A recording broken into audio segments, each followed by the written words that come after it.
ontologi, kita berangkat dari situ menciptakan paradigma. Setelah itu kan metodologi, ya kan, metodologi kita menelitinya pakai metode apa, and then kita menghasilkan knowledge. Kita ingat lagi ya satu-satu. Ontologi itu apa? Ontologi itu basic assumptions about the nature of reality. Asumsi dasar manusia tentang realitas. Nanti kalau kita tarik kembali, sebenarnya pertanyaannya itu satu, apa itu realitas? Anjay. Oke, sekarang aku tanya. Aku minta, ini kita diskusi interaktif aja ya guys, biar santai-santai gitu, nggak usah terlalu ribet. Filsafat tuh begitu teman-teman dapat alurnya, terus nyantol bisa. Semoga amin. Siap-siap aku tanya ya. Gak usah khawatir karena aku bukan dosen. Aku juga pernah di posisi kalian dan sedang di posisi kalian. Jadi aku juga tahu kalau misalnya dosen tunjuk kan. Oke, nanti aku sekalian ngafalin wajah dan namanya kalian ya, karena aku gak pandai.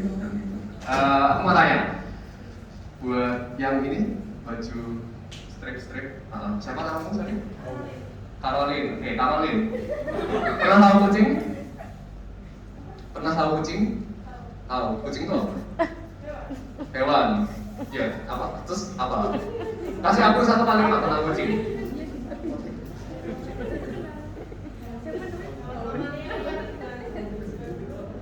Hewan mamalia yang berbulu. Oke, thank you Caroline. Terus habis itu oke, yang ini sama tahu sorry? Ya, yang Ayu. Oke, Ayu, menurutmu apa itu kucing?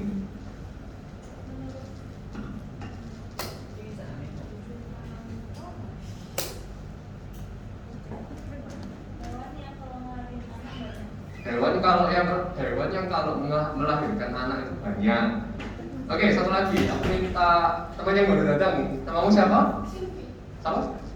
Sylvie.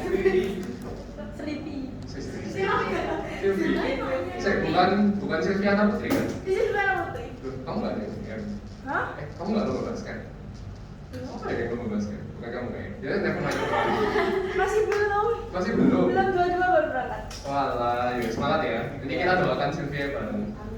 Amin. Oke, Sylvie, pertanyaan buat kamu. Kucing itu apa? Apa itu kucing? Apa itu kucing? Hewan. Kasih aku satu kalimat tentang apa itu kucing. Hewan kakinya 4, matanya 2, hidungnya 1. Hewan yang apa, sorry? Kakinya 4, matanya 2, hidungnya 1. Kakinya 4, matanya 2, hidungnya 1. Oke, kalau berdasarkan jawaban dari Sylvie, Caroline, sama Ayu, menurut teman-teman, mereka memandang kucing itu sebagai realitas apa? Objek. Oke, ada lagi? 5, 4, 3, 2, 1. Kamu guys. Apa? Oke, kucing, hewan mamalia berbulu. Kalau melahirin anak banyak, terus matanya 2, kakinya 4, hidungnya 1. Apa? Kenapa? Enggak, yes. Menurut teman-teman, itu realitas yang apa? Objektif apa subjektif? Objektif ya? Objektif ya? Memang nyatanya kucing seperti itu. Dan sebenarnya banyak kucing di Ubaya, pada anak semua. Ya, kita adalah ontologi yang kalau kita lihat di sini realis. Dia tetap tunggal ada di luar subjek. Ada di luar subjek itu artinya kita mengamati realita itu apa adanya, without neko-neko. Ya wes, kalau misalnya kucingnya itu ternyata berbulu, ya dia berbulu. Kalau kucingnya matanya 4, matanya 2, kakinya 4. Matanya 4, kakinya matanya 2, kakinya 4, ekornya 1. Ya sudah seperti itu. Nanti dia bisa dikembangkan ilmunya jadi yang tadi di jawabannya Caroline, dia hewan mamalia. Tahu mamalia dari mana? Karena dia melahirkan, bukan bertelur. Tahu melahirkan, tahu bertelur dari mana? Dari kita observasi kan, dari kita lihat dia memang caranya apa. Itu realisme. Sekarang ujung satunya nominalisme. Ada yang mau kasih contoh kalau kita memandang kucing dari realitas nominalisme kira-kira gimana?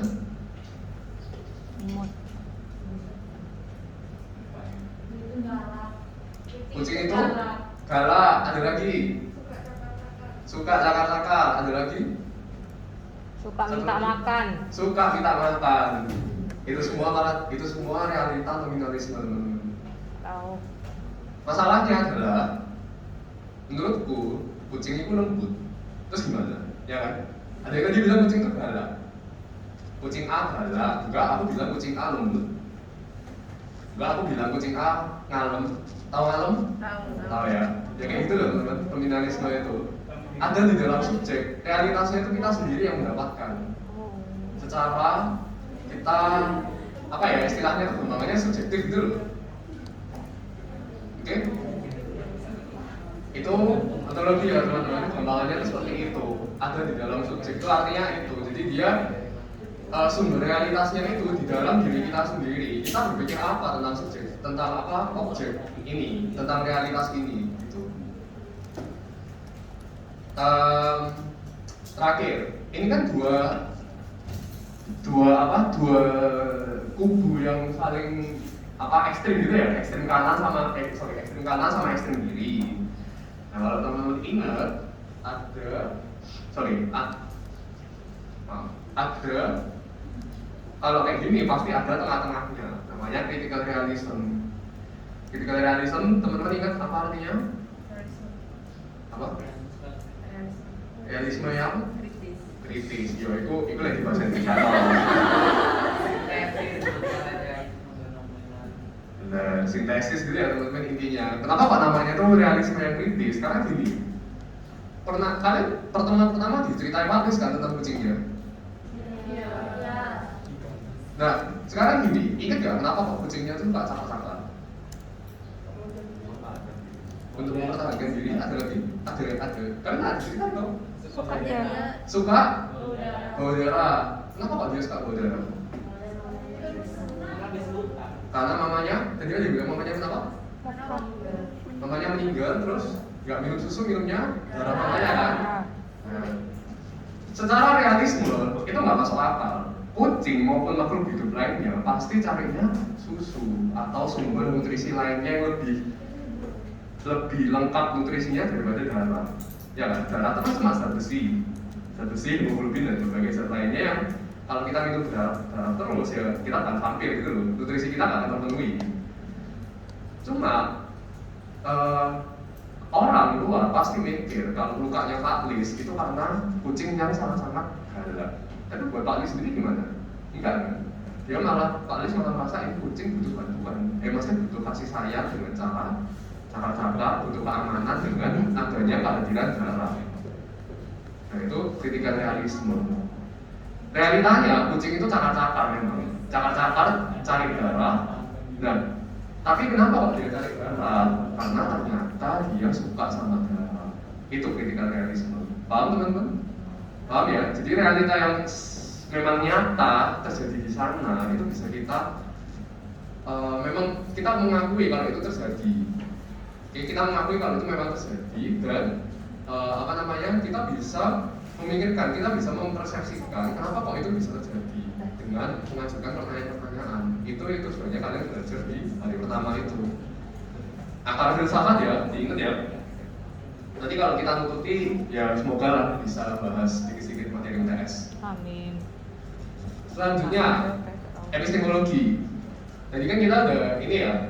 Kalau ontologi kan hakikat realitas dibagi jadi dua, objektif subjektif. Nah sekarang cara dapat cara mempelajari realitasnya itu gimana? Ya kan?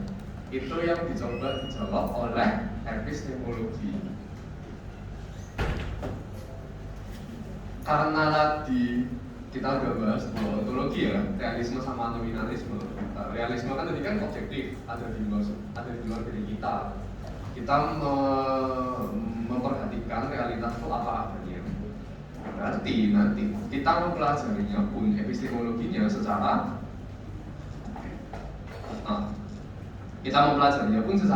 objektif, materialistik, serta secara empiris. Buat kita orang psikologi kita perlu pahami baik-baik ya kata empiris. Empiris itu kata-kata yang sangat-sangat penting karena ada yang tahu artinya empiris? Sesuai dengan apa? Yang keras. Sesuai dengan apa yang terjadi. sesuai dengan apa yang terjadi, benar. Bukan sesuai pengalaman ya teman-teman, sesuai dengan apa yang terjadi nyatanya. Kalau kalian belajar sapi kan yang ditentang Watson terhadap psikoanalisa adalah ilmunya nggak empiris. Ya apa cara buktiin orang tidur ketemu ular ternyata dia punya kebutuhan seksual yang tidak terpenuhi, nggak masuk akal kan? Itu yang mau dicoba dibangun oleh behaviorism gitu. Oke, kalau nominalisme karena dia kan realitanya kan sama-sama subjektif ya. Realitanya kan subjektif, meaning exists in our interpretation of the world. Jadi menurut interpretasi kita sendiri. Nah, oleh karena itu cara mempelajarinya pun juga subjektif, idealisme dan rasionalisme ya yang teman-teman sudah pelajari. Balik lagi ke contoh kucing. Jadi yang ngomong realisme itu kan katanya kucing itu kakinya 4, matanya 2, hewan mamalia dan sebagainya gitu ya. Sekarang aku tanya, kalau kita ngomong epistemologinya, empirismenya, gimana caranya kalian bisa tahu tentang hal itu? Ada yang mau berpendapat? Iya. 5, 4, 3, 2, 1, ya 1 jam. Teman yang ini, ya kamu, namamu siapa tadi? Dita. Dita, oke. Boleh coba dijawab. Menurutmu gimana cara mempelajari kucing yang kayak gitu? Yang kalau dilihat ternyata matanya 4, matanya 2, kakinya 4 dan sebagainya. Lebih ke panca indera, jadi first impression gitu. Jadi berdasarkan pandangan yang kita lihat saat itu. Dan secara umum. Secara umum. Oke, itu kata kuncinya di situ ya teman-teman. Kalau empirisme itu pasti mengandalkan panca indera. Kita tahu kucing itu matanya 2, kakinya 4 dari mana? Mata kan? Kita melihat kalau dia ya kecuali dunia, kecuali konsep dunia kita ngomong 4 itu sama dengan 3, ya kan enggak kan? Kita tahu kalau ini misalnya ada nih ya, kakinya ada 1, 2, 3, 4, ada 4, kita tahu dengan jelas. Matanya ada 1 sama 2, aman ya. Habis itu yang tadi bilang melahirkan banyak, pasti dengan cara diukur. Tiap kali dia mating itu apa ya? Tiap kali dia kawin menghasilkan berapa anak. Nanti di rata-rata kan, misalnya populasi kucing di satu perkampungan, tiap kali ada yang kawin melahirkan anak berapa dicatat. Oke, anaknya ternyata keluarnya lebih. Selama tiap kali kawin melahirkan anaknya keluar lebih dari 1. Kita menetapkan kalau anaknya keluar lebih dari 1 ya sebanyak artinya. Itu misalnya ya. Oke. Terus yang tadi mamalia, sini ada yang SMA IPA. Ada ya SMA IPA. Dulu ingat belajar taksonomi. Ingat ya, pengklasifikasian makhluk hidup. Jadi misalnya kita ngomong kucing mamalia itu nggak sembarangan. Kita ngomong para ahli biologi ngomong kucing itu mamalia itu nggak sembarangan. Ada sistemnya sendiri. Dari mana? Dilihat kalau mamalia itu melahirkan secara apa itu sebenarnya? Beranak, bukan bertelur gitu ya misalnya. Terus punya puting susu. Kucing kan punya puting susu kan untuk menyusui anaknya. Apalagi ciri-ciri mamalia? Ya situlah pokoknya intinya. Ada klasifikasinya, ada pengamatannya secara langsung. Gitu. Selamat datang di Lemaran. Oke.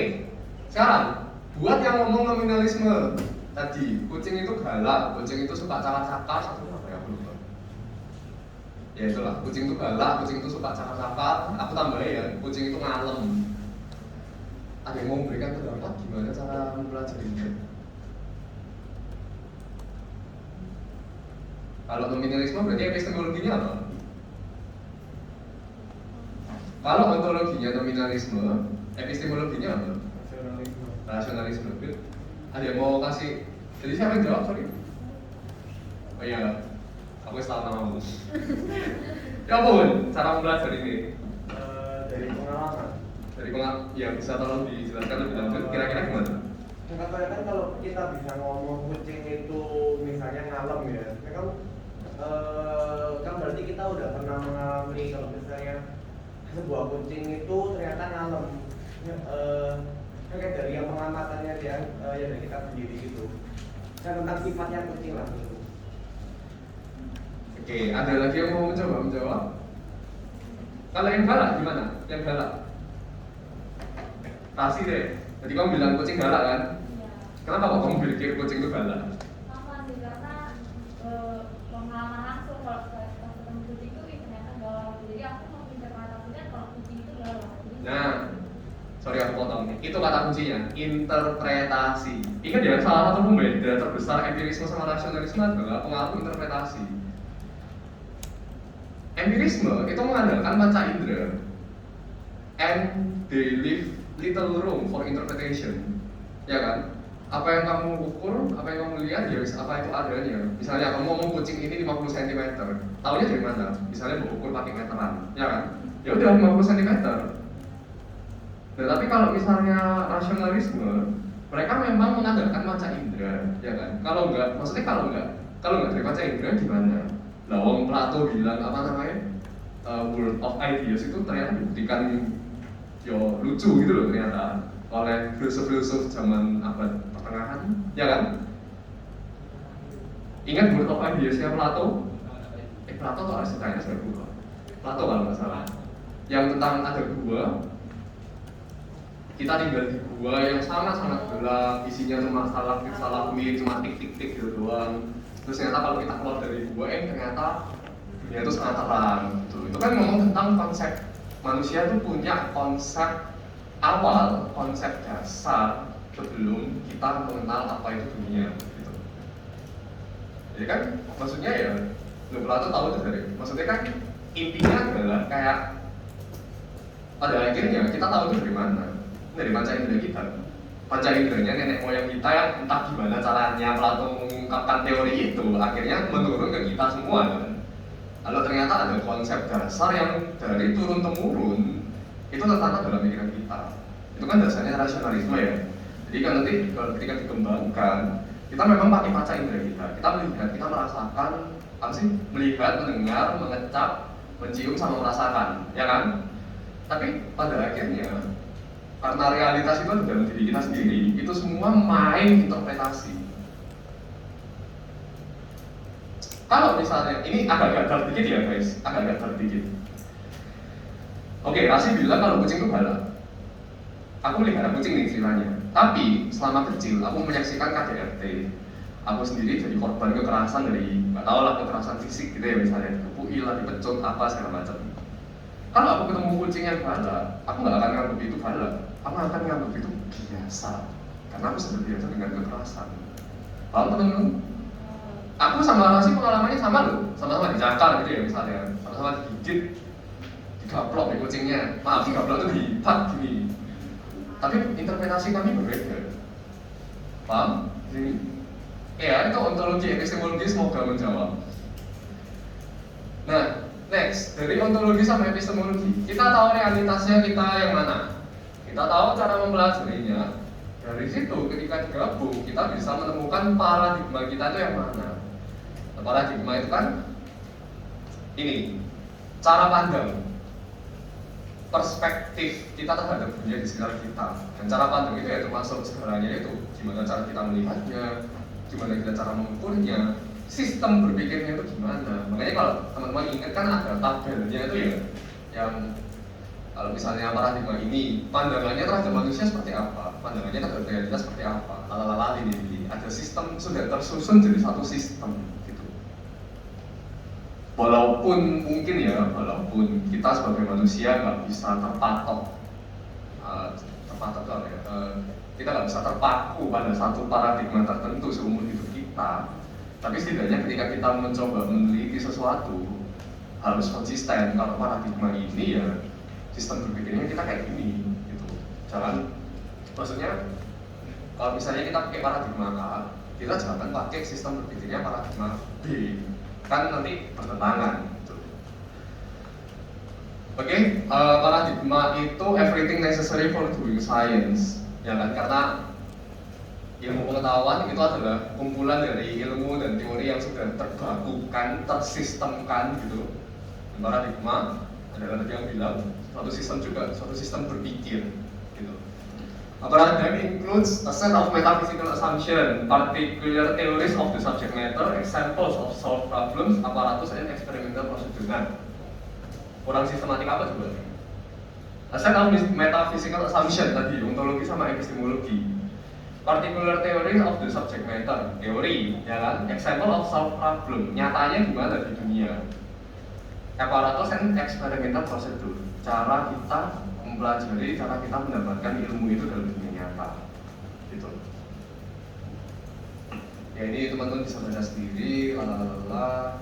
Nah, cara pandang yang memuat seperangkat. Kalau udah ngomong seperangkat berarti misalnya kalau seperangkat alat sholat gitu kan berarti ya lengkap itu kan alatnya, satu set gitu ya. Nah, set dalam paradigma ini apa? Asumsi, konsep, nilai, praktek yang diterapkan dalam memandang realitas dalam sebuah komunitas yang sama, khususnya dalam disiplin tertentu. Ya, ini yang banyak teman-teman bingung kan? Iya Pak? Ya. Loh, kalau misalnya ada yang enggak, ada yang nggak apa-apa. Apa emangnya? Kalau ada yang paham, kalau ada yang paham ya nggak apa-apa. Loh, ini ada di PPT-nya kalian loh, nggak usah di. Ada di PPT-nya kalian. Aku pakai PPT-nya kalian ini. PPT di ULS. PPT-nya kalian kok jadi bahan sumber belajar nanti waktu TS.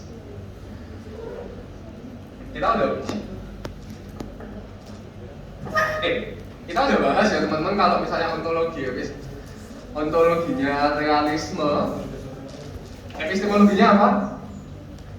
Kalau ontologinya realisme, epistemologinya? Enak ya, sebenarnya lah. Kelihatan nggak maksudnya? Oh nggak kelihatan, tidak. Aduh nggak ada pointer, sedih. Ya adalah. Oh oke. Kalau ontologinya realisme, epistemologinya? Realisme. Good. Berarti paradigmanya apa? Positivisme, pinter. Oke, teman-teman nanti mungkin dalam beberapa buku yang kalian baca yang jadi buku acuan tuh istilahnya bakal sedikit-sedikit berbeda. Tapi biasanya untuk realisme paradigmanya pasti positivistik. Nah, positivistik itu apa? Kalau teman-teman ingat kan yang berdasarkan pengukuran yang gitu ya, yang very scientific, yang kalau teman-teman dari IPA pelajari ya 3 tahun kita belajar di IPA sampai rambut rontok tuh ya positivistik paradigmanya. Pengukuran, ada yang pernah praktikum di laboratorium? Pernah. Oke, nah ingat ya praktikum di lab itu gimana? Walaupun seolah kita pengen melupakannya, masa kelam. Kalau praktikum di lab, apalagi lab kimia. Lab kimia itu kalau buat teman-teman yang belum pernah praktikum gitu ya, mungkin SMA IPS atau SMA bahasa, di praktikum kimia pengukuran itu sangat penting. Cairanmu 250 mili diminta 250 mili ya, masa berapa? Cairanmu mintanya di buku mintanya 250 mili, kamu kasih 255 mili pasti berubah. Itu harus mengubah sebenarnya, mengubah sampai perhitungan rumusnya itu pasti berubah semua. Gitu. Dan ini contoh yang sangat ekstrim. Coba aku tunjukin ya bentar. Dulu itu aku pernah praktikum yang sangat nyebelin. Aku paling benci praktikum ini. Literasi, ya kan? Anak-anak IPA pasti nggak seneng juga. Ini praktikum kimia paling sulit zaman dulu SMA IPA. Ini ya, bisa dilihat ya. Literasi itu basically tangan satu megang ini lagu Helen Mayer, tangan satu megang kenop, ini ada kenopnya pipa buret. Pipa buret itu kenopnya teman-teman harus sekecil mungkin supaya cairannya tetesnya itu cuma tik kayak tik hujan gitu, sambil lagu Helen Mayernya mau putar-putar gini sambil dikocok-kocok. Nah, masalahnya adalah ini harus melihat itu kayak koordinasinya itu susah. Soalnya tangan kiri harus pastikan knopnya muternya dikit, lampu LMR-nya tangan kanan kalian harus macam-macam. Mata kita harus mengecek ini cairan di lampu LMR itu sudah berubah warna atau belum. Masalahnya adalah misalnya gini ya, misalnya biasanya perubahan warna hijau itu warna pink kalau gitu. Nah, ping atau tunggu, kelebihan satu teleskop, kelebihan saat ini aku gak ujuk loh, sungguh ini sih gak ada aku lagi di praktik mungkin aku gak baik. Kelebihan satu tetes doang, warnanya itu sungguh masih coklat. Ya beli nggak tuh? Satu tetes tahu udah berapa milimeter? Kayak ya Allah bener loh. Nah ini paradigma positivistik sangat kaku pada pengukuran. Satu elemen berubah, satu pengukuran meleset, ya wes berubah ya. Sama kayak misalnya kalau di sini teman-teman suka fisika gitu ya, misalnya kalau ada yang suka fisika, apa namanya? Chaos teori, satu perubahan kecil aja dalam sistem langsung menyebabkan semuanya jadi random, jadi nggak beraturan semua. Itu paradigma positivistik. Nanti kalian juga bakal belajar lagi di apa? Tokohnya siapa ya? Abuskom ya? Positivistik, kalau nggak salah. Ya Abuskom nanti kalian akan belajar lagi di semester 2 gitu. Nah, metodologinya itu bakal ngarah ke kuantitatif, pasti ya, karena kuantitatif, artikelnya teman-teman kuantitatif isinya kan apa? Angka-angka, statistika gitu ya, alat ukur. Pernah ngisi IQ test? Nah, itu pengukuran psikologis, ya kan? Dari kemampuan teman-teman mengerjakan soal-soal di IQ test, nanti bakal dinilai, karena hasilnya tuh ada angkanya.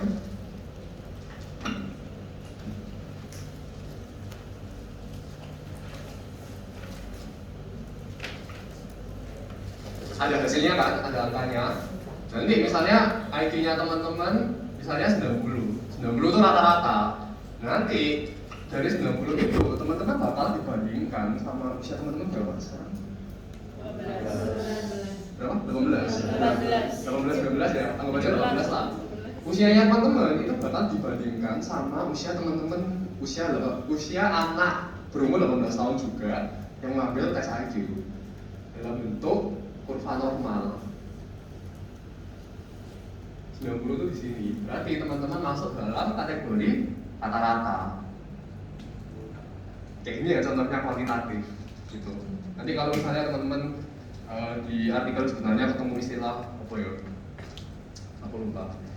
Korelasi, regresi, analisis opo, berganda, something ya sih pasti kuantitatif. Kalau nggak itu mix. Nah, metodenya di dalam penelitian kuantitatif beda ya, metode sama metodologi itu beda. Kalau metodologi kan kalian pakai sistem apa? Oh, kuantitatif. Metodenya gimana? Cara melakukan penelitiannya gimana? Ada macam-macam, ada eksperimen, ada survei, ada konten analisis, sama existing statistik. Survei tahu ya, biasanya kalau disebar-sebar suruh ngisi alat ukur dari kakak tingkat kalian, nanti itu isinya survei. Eksperimen berarti eksperimen, kalian bakal dikasih apa, misalnya kayak disuruh melakukan sesuatu gitu, nanti diuji. Konten analisis ya berarti kalau nggak salah ingat, konten analisis itu menganalisis berbagai macam konten penelitian yang sudah dilakukan gitu. Kalau existing statistik ya tinggal mengecek statistika dari tahun ke tahun gimana terus dianalisis.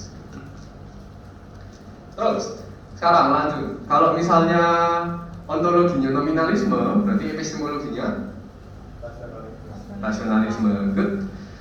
Scientific paradigmanya berarti konstruktivisme atau interpretatif.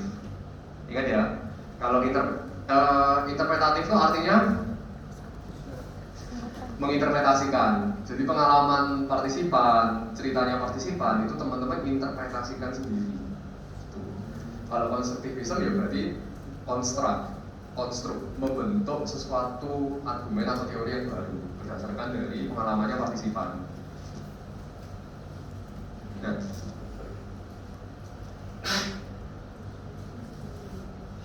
Thank you.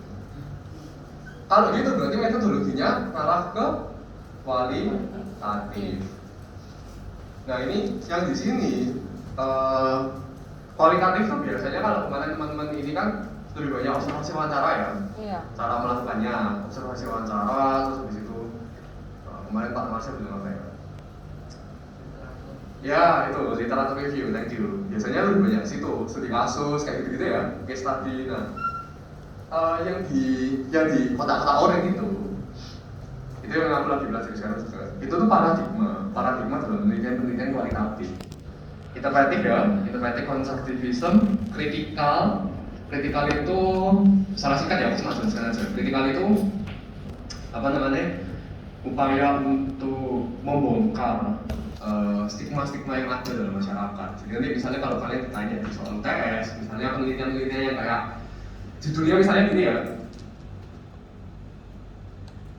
dinamika kehidupan seorang pekerja seks. Titik 2,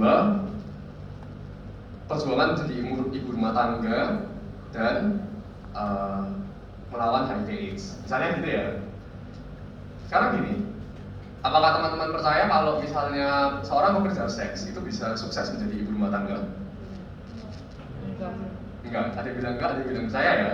Nah, kecil kemungkinan. Jadi kamu bilang percaya atau enggak?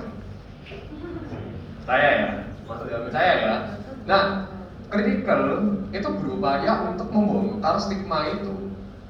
Maksudnya kalau misalnya kritikal itu ngomongnya kayak gini, loh, siapa bilang pekerja seks gak bisa jadi ibu rumah tangga yang sukses? Bisa, ini buktinya. Kritikal itu seperti itu, membongkar stigma. Gitu. Feminism jelas ya, empowering women, empowering gender equality, kayak gitu-gitu ya.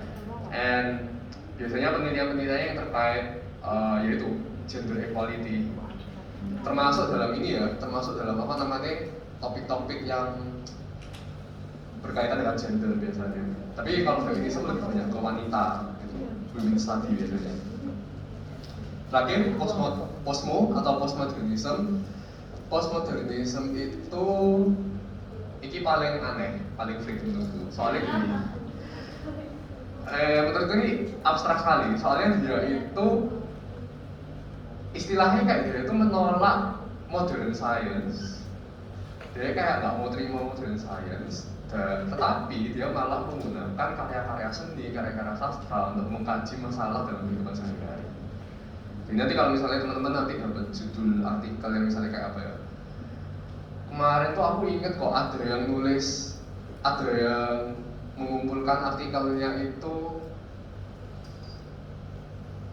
analisis ketakutan atau analisis masalah hidup dalam novelnya Terelie yang judulnya apa udah lupa, dikaji pakai psikologi sastra. Ya mohon maaf siapapun itu yang mengumpulkan harus tak tolak, soalnya nggak kurang psikologi, itu lebih ke sastra, seni dan sastra. Tapi menurutku itu bisa jadi paradigmanya posmo itu, karena dia mencoba mengkaitkan masalah hidup yang ada di dalam karakter di novelnya Terelie itu dikaitkan sama kehidupan nyata gitu. Jadi kalau misalnya kehidupan nyata kayak gini ya memang ya gimana ya, pasti ada gitu loh, bisa terjadi. Terakhir, kalau misalnya kita ngambil tengah-tengahnya, ontologinya critical realism, epistemologinya berarti apa? Kalau ontologinya critical realism, epistemologinya berarti kritisme yang diajukan oleh apa? Immanuel Kant. Good. Scientific paradigmanya pragmatisme, nanti metodologinya mixed method. Gitu. Sampai sini jelas ya?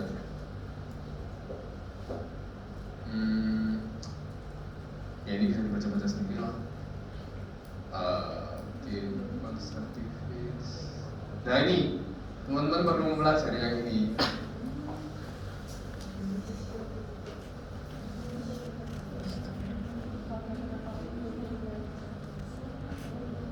Ya intinya kalau misalnya paradigma itu kayak gini loh memang. Dia satu set pemikiran yang terstruktur gitu. Bisa dibaca sendiri-sendiri ya teman-teman. Nggak perlu aku jelaskan ya. Kan teman-teman udah mempelajari juga waktu minggu keberapa ya, aku lupa. Aman ya?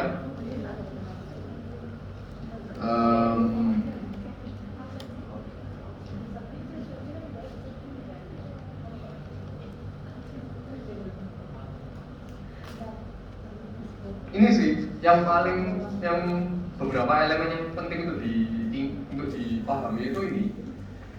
aspek yang number 2, nature of social reality. Terus, number 1, number 2, reason for research, nature of social reality, human nature juga. Tiga itu paling penting untuk dipahami. Habis itu teori, number 6 teori ya. Number 7 sama number 8, an explanation that is true sama good evidence. Misalnya ya, kita ambil satu lah. Misalnya yang number 7, an explanation that is true. Kalau positivistic, dia bilang is logically connected to laws and based on facts, ya kan? Berdasarkan hukum-hukum alam, berdasarkan realita-realita rumus-rumus kayak gitu. Kalau interpretive social science, berarti resonates or feels right to those who are being studied. Bukan buat kita yang mempelajari, tapi buat mereka yang kita pelajari. Kalau critical social science supplies people with tools needed to change the world. Misalnya dia mau kerja seks itu, ya dengan kita mengadakan penelitian itu, siapa tahu ya dia menjadi merasa lebih percaya diri, dia bisa lebih fokus pada perannya sebagai ibu rumah tangga yang baik, mengembangkan keluarganya, anak-anaknya, empowering keluarganya. Feminist supplies ideas or tools to help liberate people from oppressive relation. Kekerasan gender itu terjadi karena ada ketimpangan relasi kuasa. Kemarin yang ikut KSI yang ikut KSI ya kan? Kayak gitu ya. Karena ada ketimpangan relasi kuasa, jadi kayak kita perlu menyadarkan mereka kalau Anda juga punya hak untuk bisa hidup dengan ABCDFG. No one explanation is more true. All are true for those who accept them. Ini malah tambah abstraknya. No one explanation is more true. Ya udah, ya gimana ya? Kebenaran itu subjektif sekali gitu loh, tergantung dengan karya seni kan. Aku melihat, misalnya gini, tahu patung David, patung ukirannya David, daun. Tak ada lagi ya.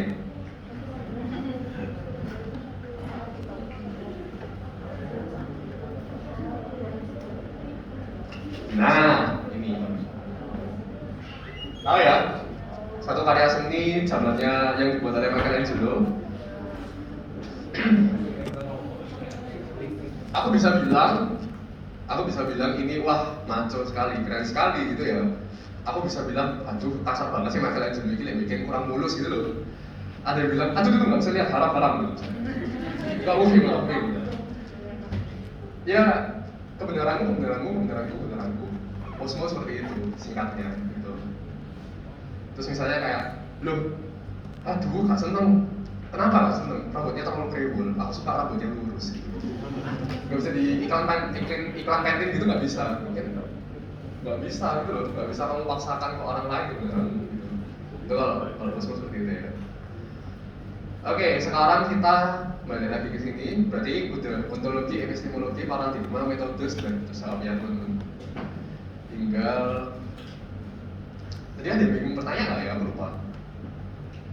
Yang bertanya tadi ada yang bingung nggak? Enggak ya? Sungguh aja ya? Nggak tarifi loh. Aman? 5, 4, 3, 2, 1. Oke. Nah, sekarang ini aku mau bahas metode berpikir. Jadi mohon maaf sekali lagi teman-teman, kita review dikit ya.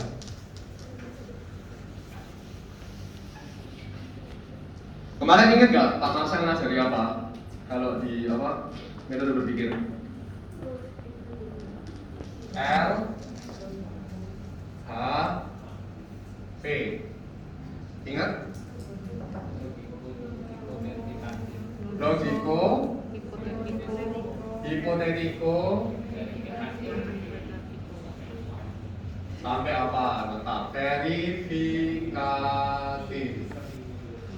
Siap, logiko, hipotetiko, verifikatif atau yang biasa disebut dengan metode ilmiah. Ingat yang pertama apa? Pertamanya apa? Research question. Dari research question kita menghasilkan apa? hipotesis. Dari hipotesis kita ngapain? Ngambil data ya. Terus dari data kita ngapain? Kesimpulan. Oke. Nah ini aku mohon maaf, aku kemarin salah jelasin. Kemarin kita bilangnya gini ya, kalau dari hipotesis kesimpulan, terus dari kesimpulan ke hipotesis itu namanya deduksi. Bener ya? Terus kalau dari data kesimpulan namanya induksi. Nah ini apa ya? Sebenarnya nggak sepenuhnya salah, cuma aku agak keliru aja pikirnya. Yo, pas gue salah sih.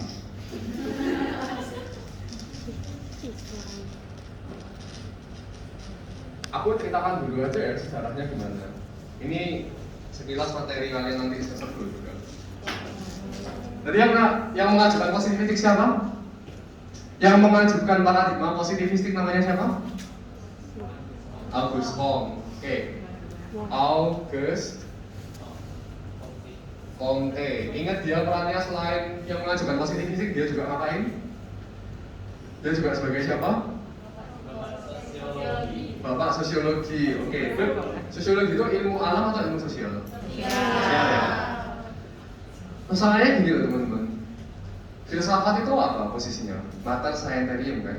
Mother of all sciences. Jadi semua ilmu yang kita punya di dunia akarnya itu filsafat. Proses berpikirnya didapatnya dengan gimana? Bertanya itu apa? Filsafat. Ya kan? Nah, kalau misalnya kita lihat pada zaman bahula, zamannya para filsuf-filsuf awal, misalnya Plato, apa segala macam, filsuf-filsuf awal itu ya, ada nggak sebenarnya ilmu sosial? Enggak, ada. Ilmu pemerintahan, demokrasi itu kan mana bisa pakai ilmu alam, ya kan? Demokrasi kan cara menyusunnya, demos, kratos kan dari ilmu sosial. Mereka melihat ya apa caranya, bagaimana cara, maaf ya teman-teman kalau aku keceplosan, bagaimana caranya mengatur semua orang ini dalam satu pemerintahan tertentu. Tapi kan nggak ada ilmu ekonomi, nggak ada sosiologi, nggak ada ya geografi pun baru ada pas nanti kayak zaman abad pertengahan. Yang ada pada zaman bahula, yang paling iki adalah ilmu kesehatan, ya loh, ilmu kesehatan kedokteran.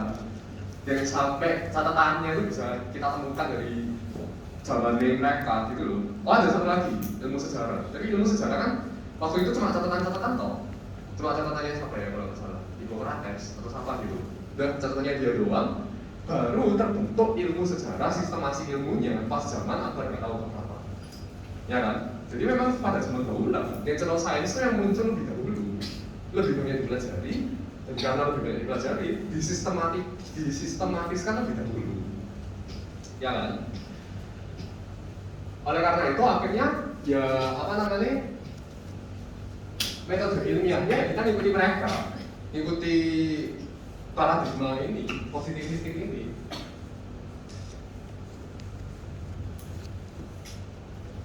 Ya kan? Kalau misalnya teman-teman yang dulu IPA, ingat nggak? Dulu kita pasti memulai dengan research question, dengan pertanyaan penelitian. Setelah berikutnya penelitian, kita membuat hipotesis. Hipotesis kan hipo artinya lemah, tesis artinya pernyataan. Jadi pernyataan yang lemah artinya pernyataan yang belum terbukti kebenarannya.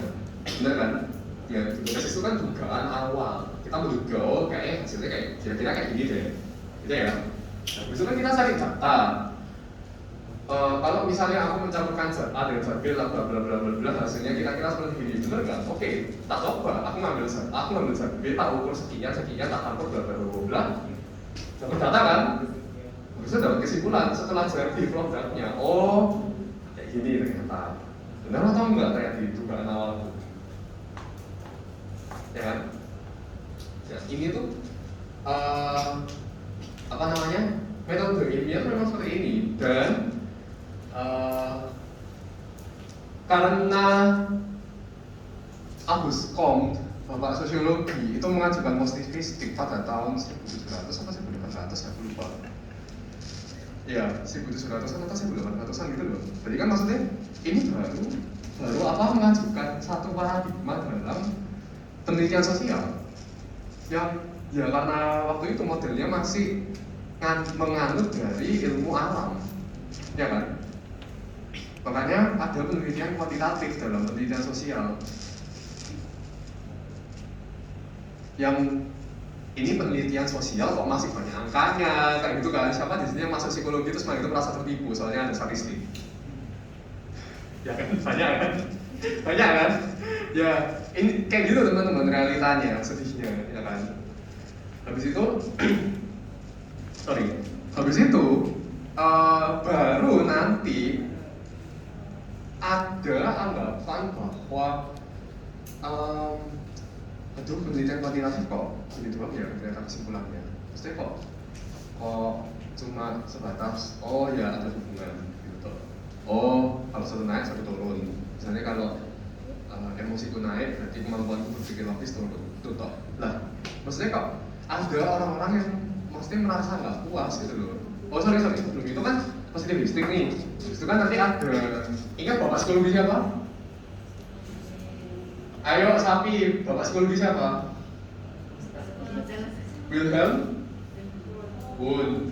Nanti Wundt itu diinspirasi oleh siapa gitu, aku lupa. Dan dia menciptakan metode, dia nanti mempopulerkan metode penelitian eksperimen. Eksperimen masuk mana? Positivistik kan?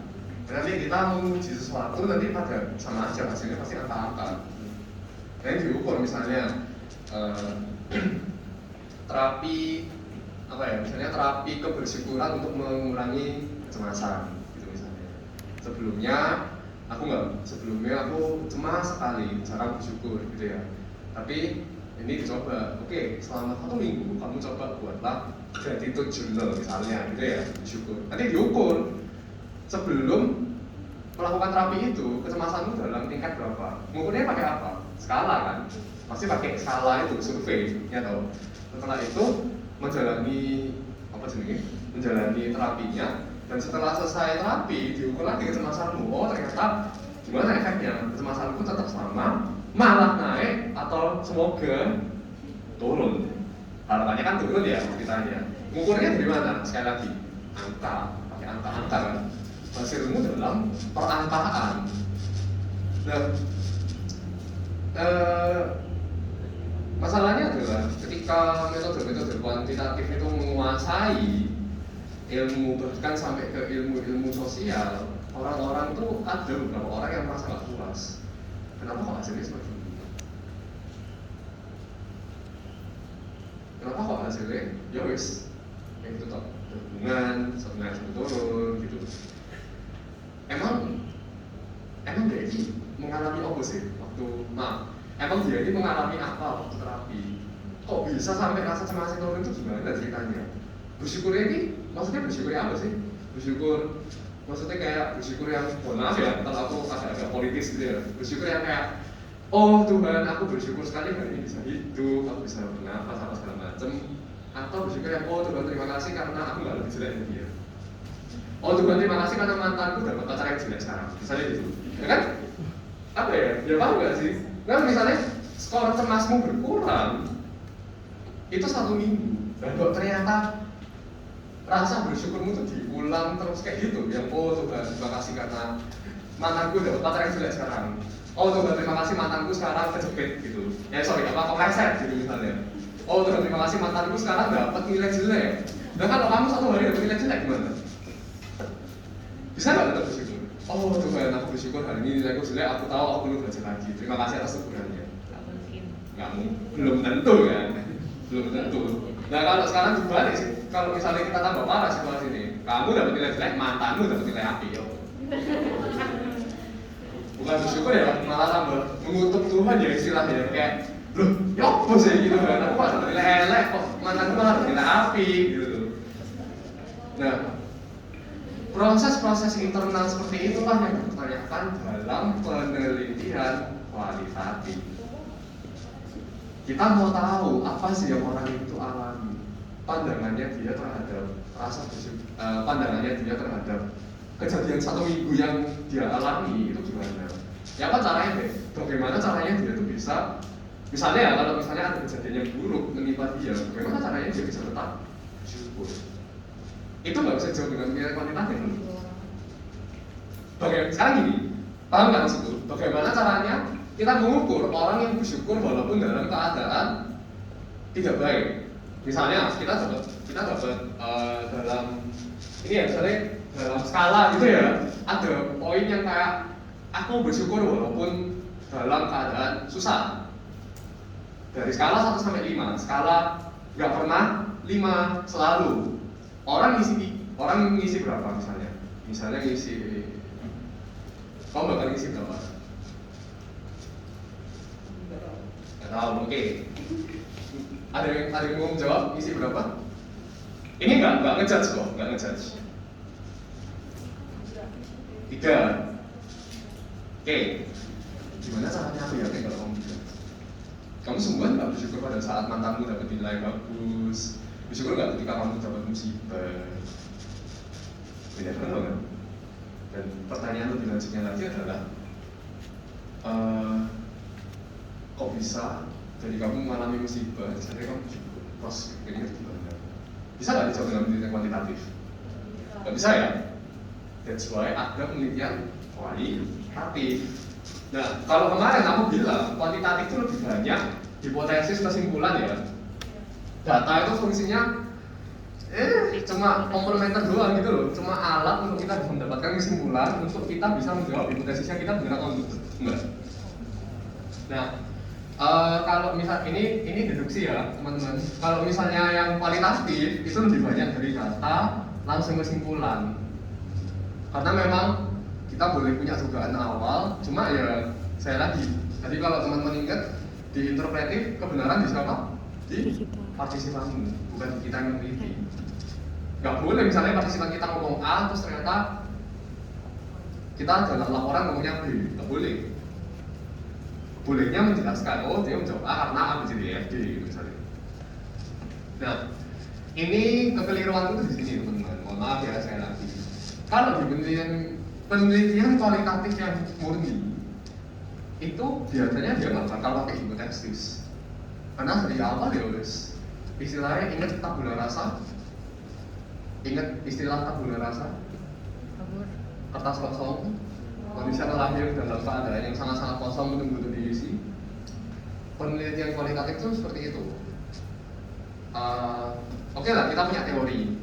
Kita tahu kalau kita nggak ada teori ya, cara kita maju perang gitu istilahnya. Gimana caranya kita maju penelitian? Kita ada teori, tapi ya udah teori itu sebenarnya alur berpikirnya cuma seperti ini doang gitu. Selebihnya kita lihat proses partisipannya kita gimana. Apakah sesuai dengan teori? Kalau sesuai, kok bisa?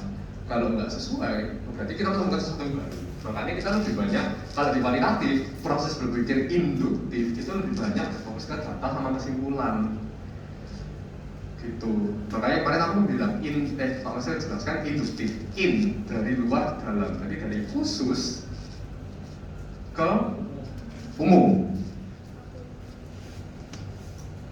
gitu. Sedangkan kalau penelitian kualitatif, kemarin ada yang bilang ke aku kalau penelitian kuantitatifnya sebenarnya metode berpikirnya campur ya, induksi. Nah, itu benar. Penjelasan lengkapnya seperti ini. Kalau di penelitian kuantitatif kalian ada research question, ada hipotesis, terus dia juga pengambil data. Oke, datanya itu dijelaskan nanti, dianalisis, nggak cuma analisis statistikanya doang, tapi juga dianalisis dengan teori yang berlaku. Karena ingat ya, teori dalam penelitian kuantitatif, teori itu kan satu hal yang mutlak. Kalau misalnya bergeser, kalau misalnya hasilmu salah ya bukan salah teori. Pasti ada hal yang menyebabkan data itu bergeser, misalnya kayak tadi. Skor IQ lama 90. Kalau misalnya ada orang yang skor IQ-nya di sini 140, apakah ini salah? Enggak kan? Malah ada penjelasannya. Oh, 140 berarti artinya dia gifted, berbakat, IQ-nya sangat-sangat superior gitu misalnya. Bukan kurva normalnya, bukan teorinya yang salah. Karena pada dasarnya penetapannya seperti ini. Gitu. Dan tapi kalau ini kuantitatif ya, berarti dia menjelaskan maksudnya ada orang loh, hasil penelitian itu loh, banyak orang yang 140, berarti harusnya kurvanya ya exact loh. Harusnya gini, 140 di sini, 90 malah di sini. Oke, kamu boleh menjelaskan ini, tapi dalam penjelasanmu nggak boleh kamu bilang ini salah, nggak boleh. Acuanmu tetap sini, karena kurva normal itu kan hasil matematika ya. Maksudnya kayak, oh setelah saya hitung ternyata bentuk matematikanya yang baru untuk penelitian itu seperti ini, gitu, seperti ini. Terus habis itu kami jelaskan, IQ itu adalah orang-orang, IQ itu maksudnya nilai intelijensi seseorang yang dapat dari perbandingan nilai IQ-nya dia dengan perbandingan populasinya dia. Jadi kalau dia umurnya 15 tahun, ya aku membandingkan dia dengan orang-orang lain mengambil tes IQ pada 15 tahun. Kalau misalnya ternyata di penelitian, kalau secara normal orang-orang 15 tahun rata-rata IQ-nya 90. Tetapi pada orang-orang yang aku teliti, rata-ratanya itu malah 140. Berarti hasilnya itu seperti ini, tapi bukan berarti itu salah. Setelah aku lihat, oh ternyata skor IQ-nya orang-orang ini tinggi karena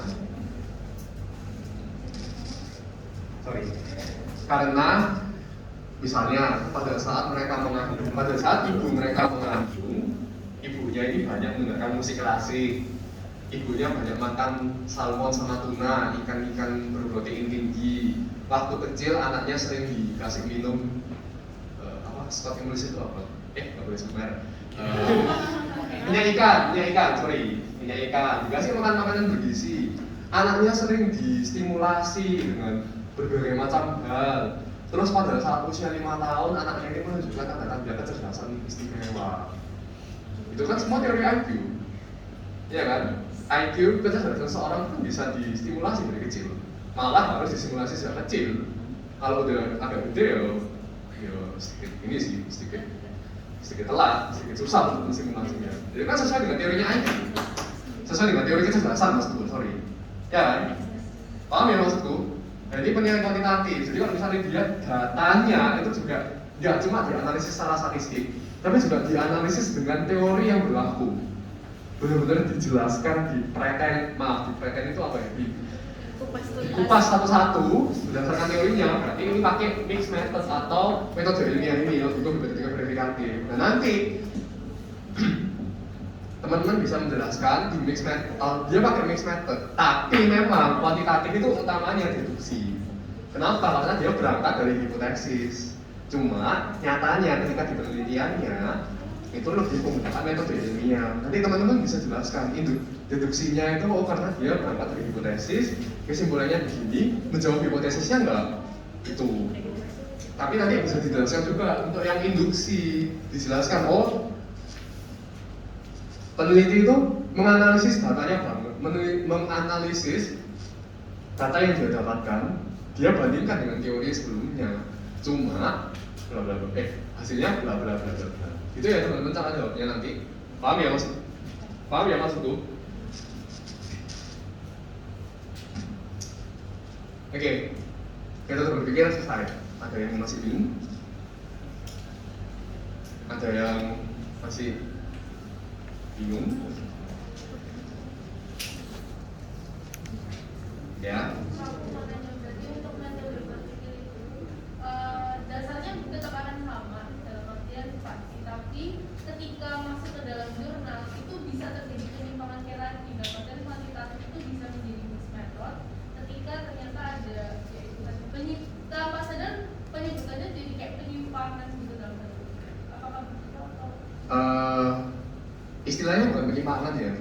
Istilahnya bukan penyimpangan. Kalau Pak Marcel kemarin bilang kan harus fleksibel ya dalam mengecek artikel jurnal, karena ya sekali lagi kalau aku menduga loh ya, kenapa kok di kuantitatif juga bisa pakai metode ilmiah mixed method ya, karena sejarahnya di sini.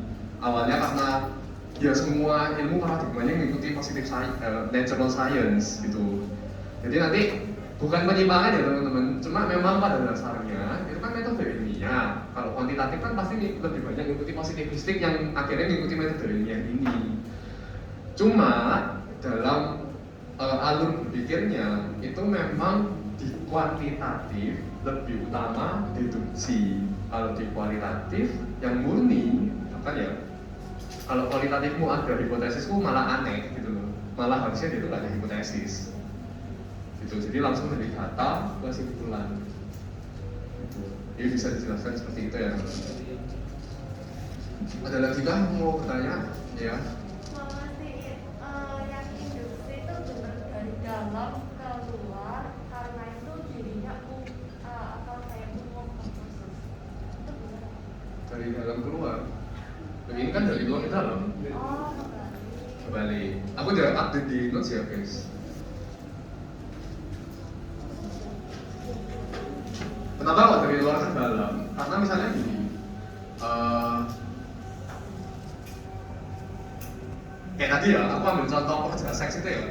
Pekerjaan seks itu kan masih dalam paradigma kritikal ya, critical social science yang artinya dia masih dalam jangkauan kualitatif. Teorinya seperti ini.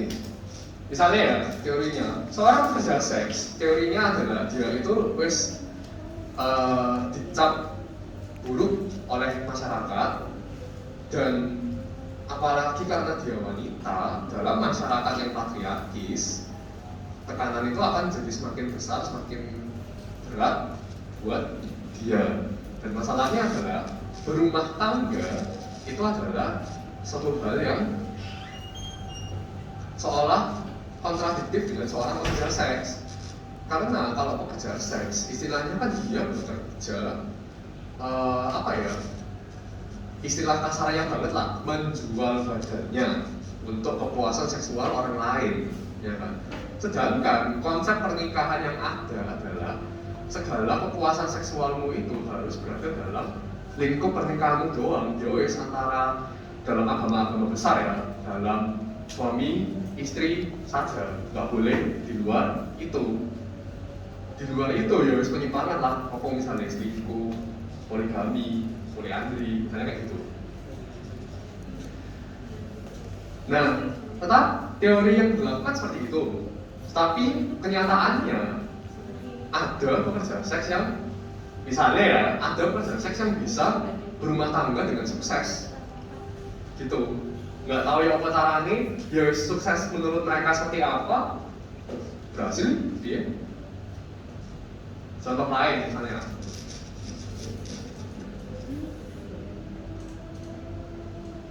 Kemarin aku kasih contoh apa ya, aku lupa.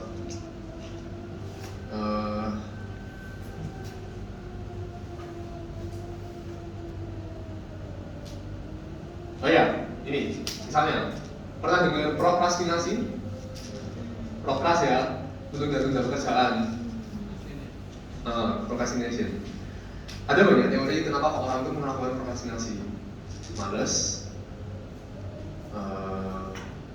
ada alasan lain untuk menunda, ketakutan, kecemasan, bisa. Aku pernah mengalami itu, jadi aku benar tua aku benar cemas, mikir no gak mari-mari, mikir no tugas ini sampai gak mari-mari, dan akhirnya malah aku prokrast gitu. Tapi ketika biasanya kan kayak gitu ya, kita mau cari tahu nih alasan orang itu melakukan prokrastinasi. Ternyata setelah kita, misalnya aku tanya sama siapa ya, aku tanya sama Owen gitu. Owen, kita mau ngomong prokrastinasi, kita berbincang-bincang, kita berdiskusi dan sebagainya. Hasilnya aku dapat bahwa ternyata Owen prokrastinasi karena bukan karena dia cemas, bukan karena dia takut, bukan karena dia males, tapi dia harus, misalnya apa? Dia harus menopang keluarganya dengan cara bekerja sambilan. Bekerja sambilannya juga harus banyak, sehingga dia itu kayak seolah tugasnya nggak selesai. Pulang rumah sudah capek, mau tidur, mau istirahat gitu. Nah itu kan teori prokrastinasi yang ada, itu belum tentu berlaku buat semua orang. Makanya kita dari luar kita bawa ke dalam. Dari luar itu apa? Umumnya kan seperti ini. Tapi nyatanya bukan orang-orang tertentu yang mengalami sesuatu yang berbeda, khusus. Nah kalau deduktif kita balik, deduktif keluar dari khusus ke umum. Kita pola pikirnya dibalik sekarang. Oke, ternyata Owen mengalami prokrastinasi karena apa sebenarnya bekerja sambilan yang luar biasa, dan itu membuat dia kelelahan fisik, kelelahan emosional dan sebagainya sampai nggak bisa ngasih tugas. Misalnya siapa? Yang Budi Kuning itu siapa? Andini ya? Budi Kuning sama siapa, sorry? Andini. Andini. Misalnya Andini prokras karena nggak suka sama pelajarannya, jadi dia nggak ada motivasi untuk melakukan tugas. Aku prokrastinasi karena apa sebenarnya? Aku prokrastinasi karena cemas, karena takut. Dan dari berbagai alasan yang ada itu, kita kan akhirnya formulasikan di teori ini. Oh, berarti prokrastinasi itu jadi karena ini. Kita coba ke masyarakat yang lebih luas. Sekarang di sini siapa yang prokrastinasi karena cemas?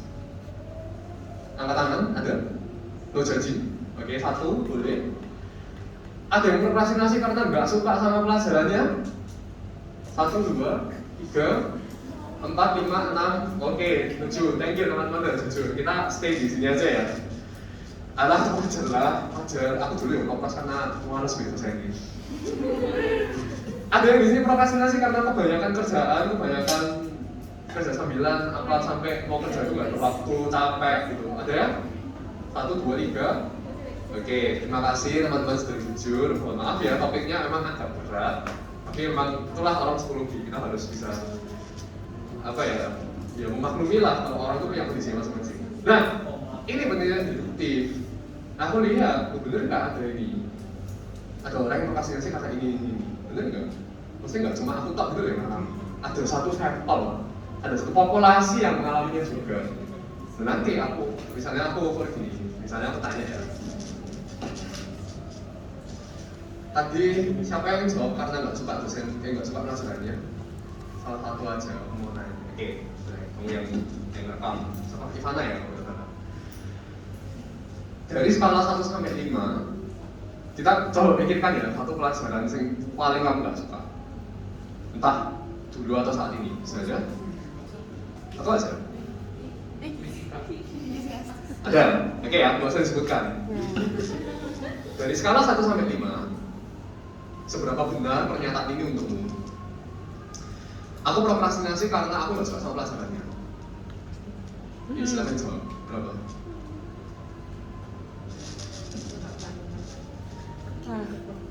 6. Hah? 6. 1 sampai 5. Oh, 1 sampai 5. Aku benar-benar nggak suka sama pelajarannya. 4 deh. 4. Oke.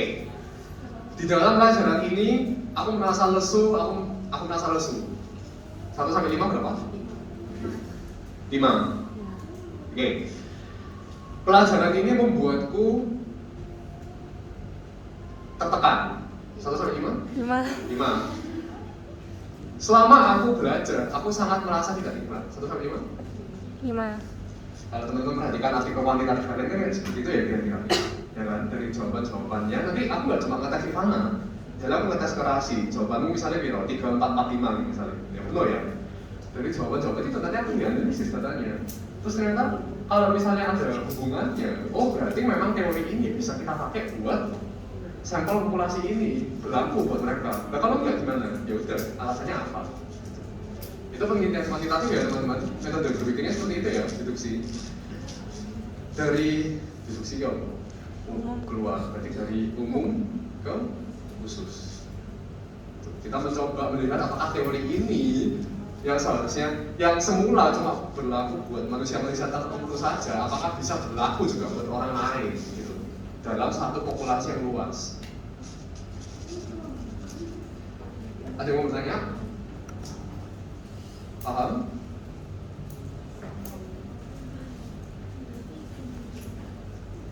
Iya. Aku masih ada dalam pengalaman itu kuantitatif itu yang dari umum ke khusus atau kualitatif yang umum ke khusus? Kalau kuantitatif berarti metode berpikirnya lebih banyak yang mana? Deduksi kan?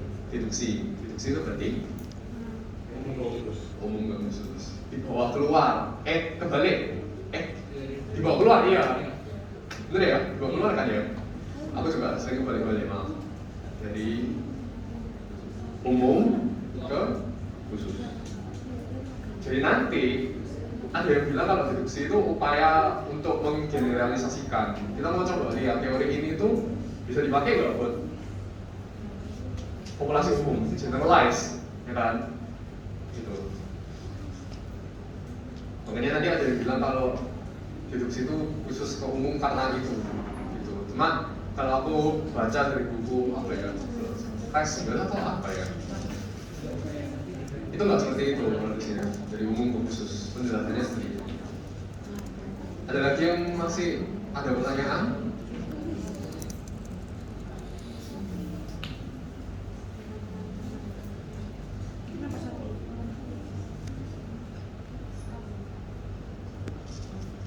Oke, karena masih ada, ya kan tadi kita agak telat ya mulainya, jadi masih 10 menit lagi. Jadi via artikel jurnal aman ya teman-teman? Aman? Oh sorry, terakhir teori. Masih ada yang bingung tentang teori? Teori itu pokoknya teman-teman harus tarik mundur gitu ya. Kalau konsep yang dia bahas itu apa, tarik munduran. Berarti ini dasarnya berpikirnya itu dari mana? Misalnya kalau kita bahas tentang IQ, berarti dasar berpikirnya itu dari teori kecerdasan. Nanti tergantung teori kecerdasan siapa yang dia pakai. Kalau IQ, biasanya teori kecerdasannya aku lupa siapa, ini kalau nggak salah. Ya. Terus kalau misalnya ada yang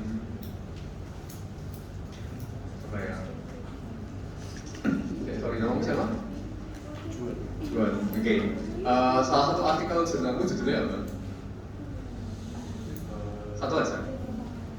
Musik untuk membantu anak autism spektrum disorder. Nah, musik untuk membantu anak dengan autism spectrum disorder atau ASD. Berarti dasar teorinya di autis. Ya pasti ya. Autis itu apa? Anak-anak yang punya autis itu ciri-cirinya di mana dan sebagainya.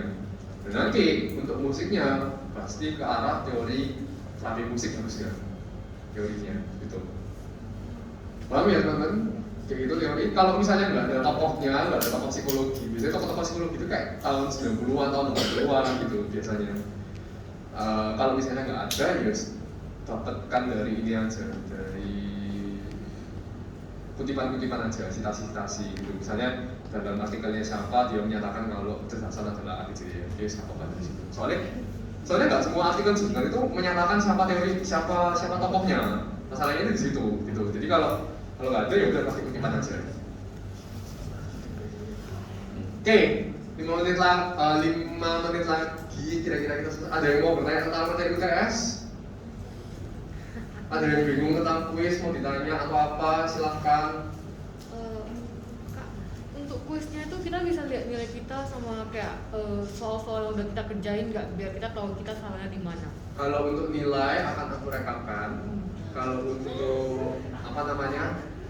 Tapi nanti aku baru bisa kayaknya kasih setelah UTS ya teman-teman. Kalau untuk soalnya kemarin aku tanya Pak Marcel bilang nggak bisa. Jadi mohon maaf ya teman-teman. Ya. Kemarin aku bilang aku tanya Pak Marcel soal kuisnya itu nggak bisa dibagikan. Jadi ya wis. Ya. Dari kemarin teman-teman jangan kuis silahkan diingat kira-kira mau bilang UTS ya sekarang dulu. Kira-kira soalnya mungkin berbeda, aku nggak tahu ya kenapa ya bikin soalnya. Jadi ada dia kemarin ada kiriman nanti oke masuk ke lamanya. Adakah yang mau ditanyakan tentang materi yang mungkin masih belum jelas atau gimana?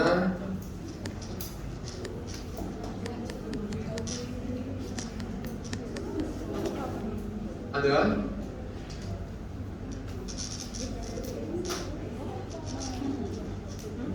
Boleh tanya apapun teman-teman terkait materi, silahkan. Materi minggu 1 sampai 7. Ada yang mungkin konsep yang masih belum paham atau gimana?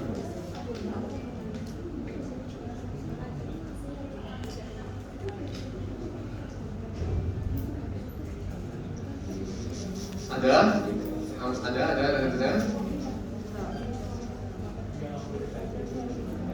Aku kasih sekitar 1 menit ya untuk mencari ini. Kalau nggak ada ya saat ini.